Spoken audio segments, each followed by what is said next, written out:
The Prince and the Pauper by Mark Twain. Chapter 4. The prince's troubles begin. Several hours passed before the little prince was left in peace by the crowd. He was terribly tired and wanted to rest a little, but he did not know where he was. He looked about him and knew was in the city of London. That was all he knew. But he could not tell what part of the city he was in. He walked on for some time, then rested for a few moments, and then again began to walk. Soon he came to a square where he was a crowd of boys who were running, jumping, playing ball and other games. When they saw the prince, they stopped playing and gathered round him. One of the boys asked him, "Who are you and what do you want here?" "I am Edward, Prince of Wales," answered the prince. "And I want to ask you the way to the king's palace?" A loud laughter was the answer to his words. "I am the prince. And you mustn't laugh when I speak to you." These words brought a storm of laughter. The boy who was the first to speak to him shouted to his comrades, "You pigs, you slaves of the king, his father! Where are your manners? Down on your knees, all of you, before his highness and his royal rags." All of them fell on their knees before Edward. For them it was like playing a game. They laughed and bowed mockingly. The prince pushed the nearest boy with his foot and said angrily, "Take this for today, and tomorrow morning I shall hang all of you." Well, this was not a game. The laughter stopped at once. The boys were also angry now. Some of the boys shouted, "Do you think you can push us with your foot?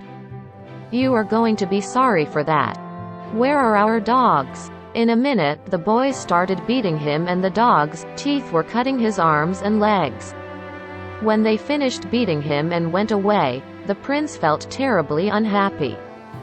He thought he could not walk, so tired he was. And he had many bruises on his body. He did not know the part of the city he was in. He thought, "I must find Awful Court.